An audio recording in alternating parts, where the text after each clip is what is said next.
Olá, irmãos e irmãs em Cristo. Venho aqui hoje gravar para vocês mais um vídeo do meu canal revelando as profecias da Bíblia. E no vídeo de hoje é a série Explicando a Profecia. O tema de hoje é, tema número 11, a Transfiguração e os 6.000 anos. Antes de eu falar sobre este assunto, eu preciso da ajuda de vocês para se inscreverem no meu canal revelando as profecias da Bíblia. Deixe seu like, ative os sininhos de notificações para receberem o meu vídeo. Compartilhem com o maior número de pessoas que vocês puderem o conteúdo do meu canal. Preciso da ajuda de vocês. Vamos orar para fortalecer mais a nossa fé. Querido Deus e Pai, muito obrigado por esses minutos e segundos que o Senhor estará comigo neste dia do Senhor, o sábado do Senhor, que começou ontem ao pôr do sol e termina hoje ao pôr do sol, 24 horas de adoração e louvor. Por isso, meu Deus, fique comigo nesses minutos e segundos que o Senhor estará comigo. Faça-me de mim o seu servo para apresentar essas verdades da palavra de Deus. Tudo isso agradeço e peço em nome do meu Salvador Jesus Cristo. Amém. Vamos lá, povo de Deus. A linha do tempo, desde a criação de Adão e Eva até o pecado. Passaram-se de Adão e Eva até Abraão 2.000 anos. De Abraão até Jesus mais 2.000 anos, quer dizer, 4.000 anos. E de Jesus até a sua volta, né, mais 2.000 anos, que são 6.000 anos. Semana milenial, que será de 1.000 anos lá no céu. Amós capítulo 3, verso 7. Que fala que Deus revelará, que ele esconde nada a seus servos os profetas, que ele revela tudo. Aí está, a transfiguração de Jesus. Está do lado dele Moisés e Elias, que significa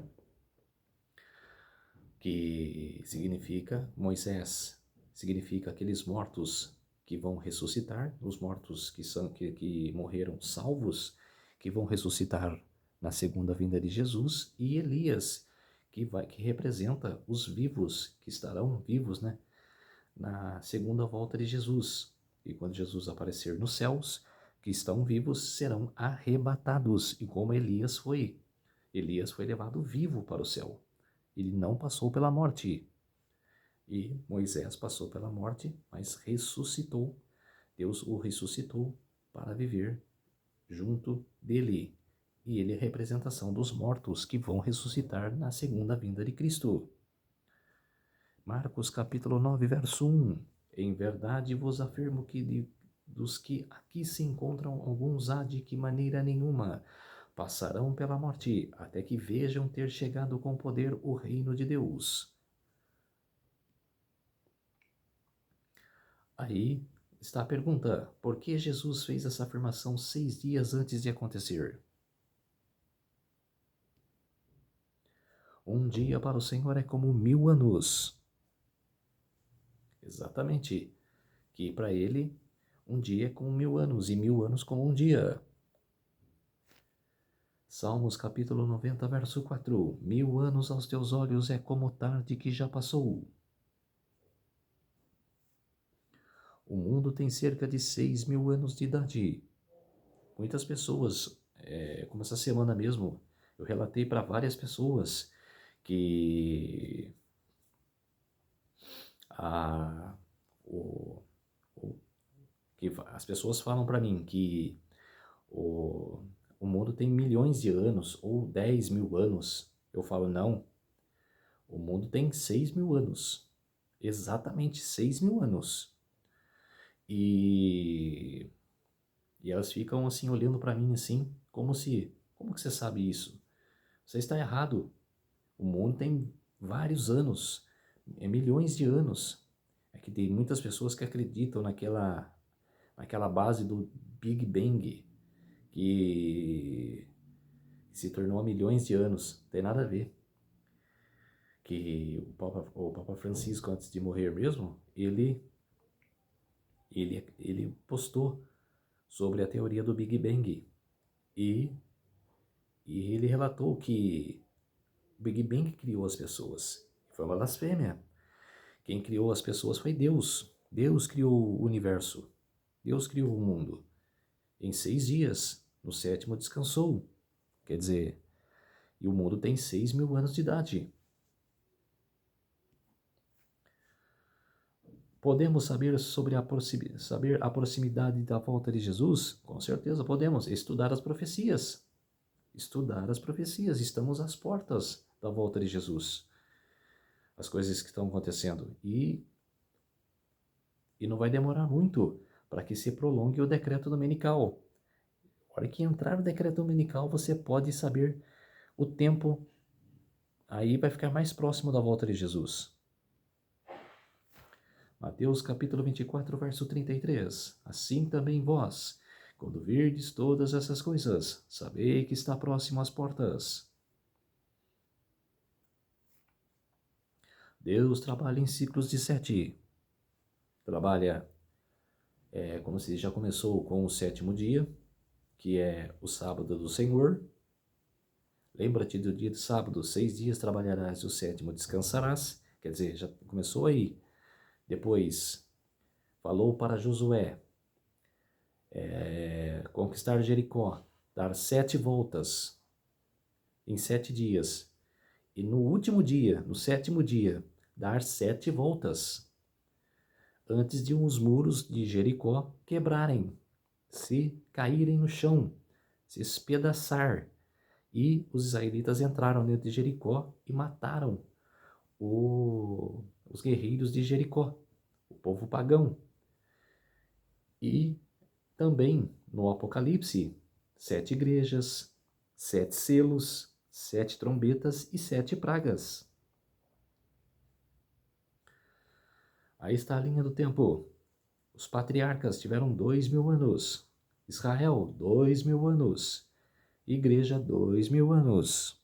Quer dizer, os patriarcas foi de Adão até Abraão. E de Abraão até Jesus e os apóstolos. E de Jesus até o tempo da igreja que estamos vivendo. Até a sua volta. A pergunta: por que 6.000 anos Deus tem semeado a mensagem do Evangelho? Porque o Evangelho sempre existiu. O Evangelho começou lá em Gênesis, para Adão e Eva. Depois foi passando pelos patriarcas. E dos patriarcas até os reis. Do tempo de Saul, Davi, sabiam que os salmos que foram criados significa como um evangelho, adoração a Deus. E depois Jesus veio só para contemplar o evangelho, o Novo Testamento, o evangelho mesmo, de Mateus, Marcos, João, quer dizer, que trouxe a sua palavra, mas o evangelho existe desde do Antigo Testamento, desde Gênesis. Existem cerca de 40 citações do Espírito de Profecia que diz que o reino de Satanás durará 6.000 anos, exatamente, até ele ser preso.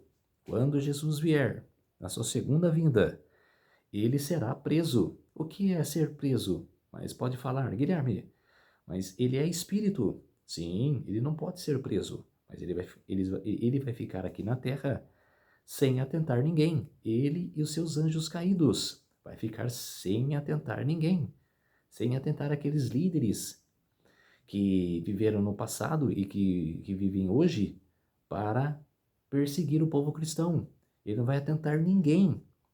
Ele vai ver os mortos, que são ímpios, caídos ali no chão. Eles serão mortos pelo esplendor de Cristo, pela luz esplendorosa de Cristo. Serão fulminados e ele vai ver aqueles corpos caídos no chão, 1.000 anos, só lembrando do que ele fez durante esses 6.000 anos, que ele propagou a guerra, que ele criou a destruição.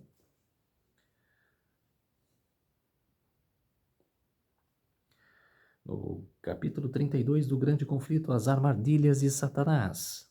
relata o grande conflito entre Cristo e Satanás que tem prosseguido durante quase 6.000 anos. Logo deve terminar, e o maligno redobra seus esforços para ilustrar a obra de Cristo em prol do homem e prender as almas em suas ciladas, reter o povo em trevas e em penitência até que termine a mediação do Salvador e não mais haja sacrifício pelo pecado. É o objetivo que ele procura realizar. Grande conflito na página 518. Aí continua no capítulo 41, caos e desolação. Durante 6.000 anos a obra de rebelião de Satanás tem feito estremecer a terra. Ele tornou o mundo como um deserto e destruiu suas cidades, e os seus cativos não deixava ir. Durante 6.000 anos, seu cárcere, o sepulcro, recebeu o povo de Deus. Ele queria mantê-los cativos para sempre, mas Cristo quebrou seus laços, colocando em liberdade os prisioneiros.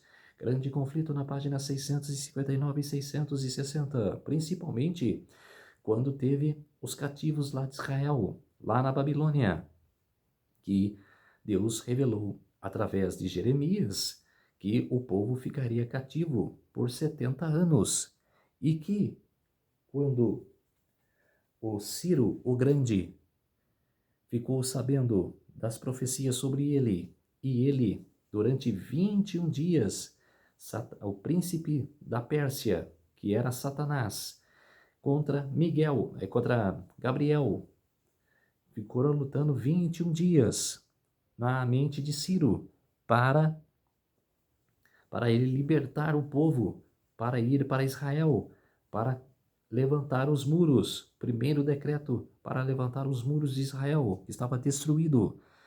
E no último dia, Miguel, que é Jesus, veio para destruir o príncipe da Pérsia. E Ciro libertou o povo.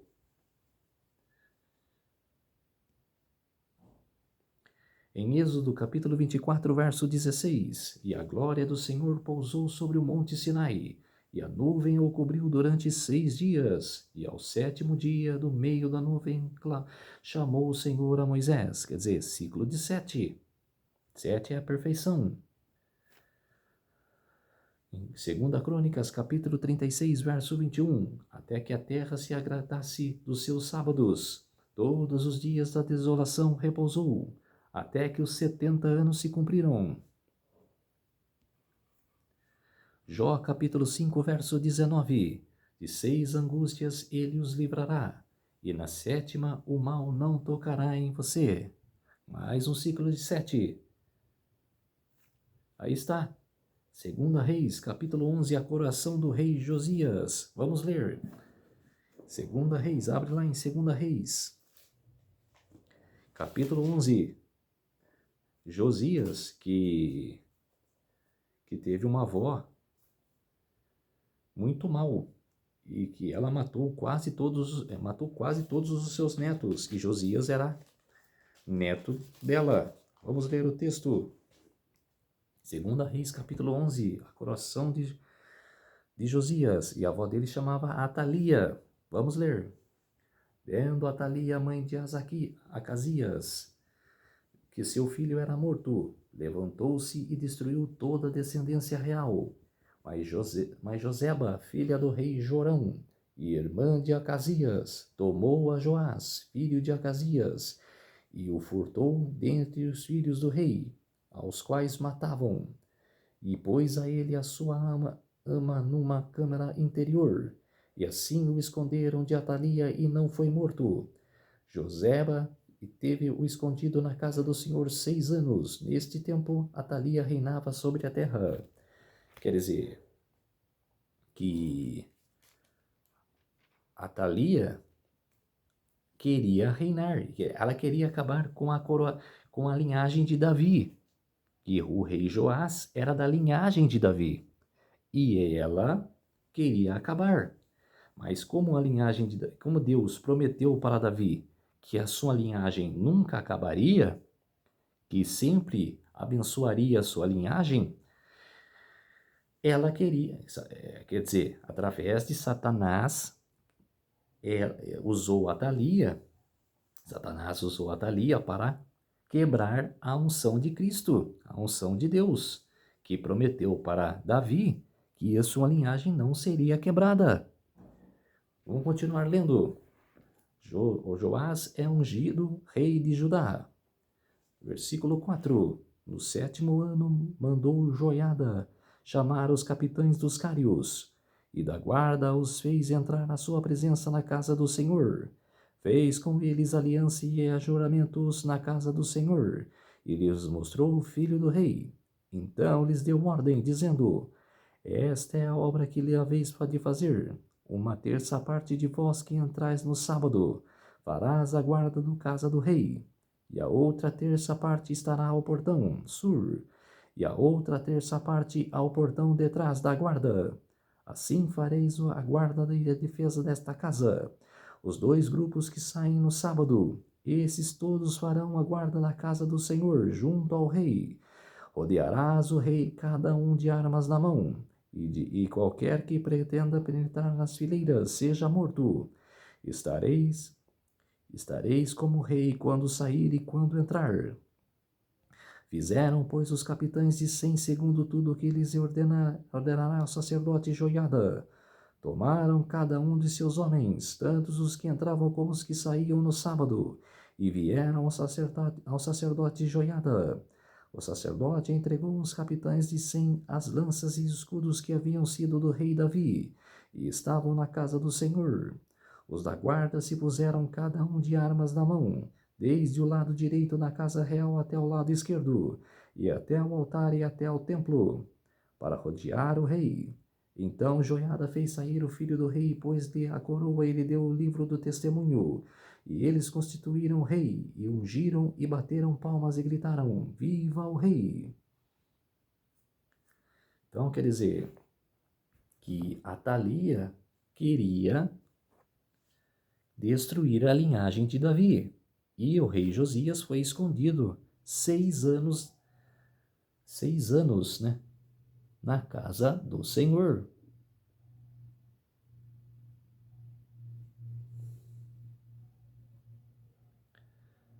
E Atalia reinou por seis anos, os mesmos anos que Joás ficou escondido. Aí está a coroação de Joás, que tinha, acho que 9 anos, era novo. Ele era um menino quando foi coroado. Vou falar sobre a morte de Atalia. Versículo 13. Ouvindo Atalia o clamor dos guardas e do teu povo, veio para onde este se achava na casa do Senhor. Olhou e eis que o rei estava junto à coluna, segundo o costume. E os capitães e os tocadores de trombetas junto ao rei, e de todo o povo da terra se alegrava. E se tocavam trombetas. Então Atalia rasgou seus vestidos e clamou: Traição, traição! Porém, o sacerdote Joiada deu ordem aos capitães que comandavam as tropas e disse-lhes: Fazei-a sair por entre as fileiras. Se alguém a seguir, matai-o à espada. Porque o sacerdote tinha dito: Não a matem na casa do Senhor. Lançaram mão dela, e ela, pelo caminho da entrada dos cavalos, foi à casa do rei, onde a mataram. Quer dizer, que Atalia reinou durante 6 anos, e quando viu o seu neto Joás ser coroado, ela por influência de Satanás, falou traição, traição, porque, mais uma vez, o poder de Deus destruiu o poder de Satanás e manteve a linhagem de Davi em Judá. E Atalia viu a coroação de Joás, e por isso o sacerdote Joiada mandou a perseguir, não matar na casa do Senhor, mas para fora. E mataram Atalia. Aí está a coroação do menino Joás. Por que eu estou falando dessa coroação? Porque a configuração e os 6.000 anos? Porque a transfiguração de Jesus com Moisés e Elias seguiu a linhagem. Apenas isso, que seguiu a linhagem para o futuro. E a linhagem que Deus sempre prometeu para os patriarcas. Eu estou mostrando a linhagem de Deus aqui. E a linhagem de Deus sempre foi cumprida. Aí fala, estamos vivendo cerca de 2.000 anos entre o nascimento e a morte de Cristo.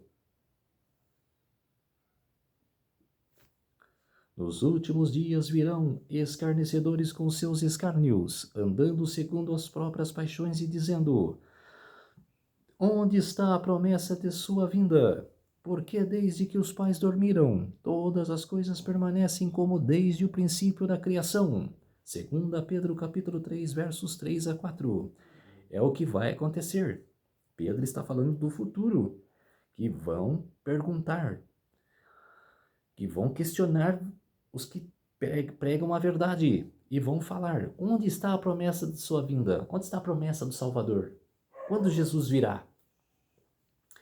E quando que os seus pais sabiam da segunda vinda de Cristo? Isso é bobagem, isso é besteira. Quer dizer, os ímpios vão questioná-los. 2 Pedro capítulo 3, verso 10. Virá, entretanto, como um ladrão no dia do Senhor. Qual que é o dia do Senhor? O sábado, do qual os céus passarão com um estroposo estrondo, e os elementos se desfarão abrasados. Também a terra e as obras que nela existem serão atingidas. Quer dizer, Jesus, segunda vinda de Cristo, ele vai vir no dia de sábado. Eu falo que é na sexta-feira à noite. Que ele fala que ele virá à meia-noite e já começou o dia de sábado, no pôr do sol de sexta até o pôr do sol do sábado. E se ele virá à meia-noite, ele virá no dia do Senhor. Apocalipse capítulo 10, versos 5 a 6. Então o anjo que vinha em pé sobre o mar e sobre a terra. Porque sobre o mar e sobre a terra, o anjo que fala em Apocalipse 10 é Jesus. Jesus que aparece no Apocalipse 10. Por que ele está com o pé sobre o mar e sobre a terra? Porque ele tem autoridade sobre o mar e sobre a terra. E levantou a mão direita para o céu e jurou por aquele que vive pelos séculos dos séculos, o mesmo que criou o céu, a terra e o mar, tudo quanto neles existe, dizendo: já não haverá demora. Abacuque capítulo 2, verso 3. Porque a visão ainda está para cumprir-se no tempo determinado, mas se apressa para o fim e não falhará. Se tardar, esperar-o, porque certamente virá, não tardará.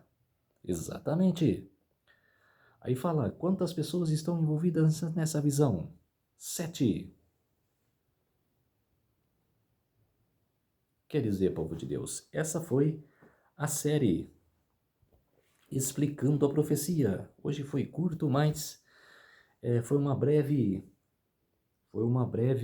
representação dessa verdade, dessa transfiguração de Jesus com Moisés e Elias, dessa linhagem que vai ser agora no futuro, e o que teve antes dessa linhagem, que sempre a linhagem de Deus existiu e sempre cumpriu perfeitamente.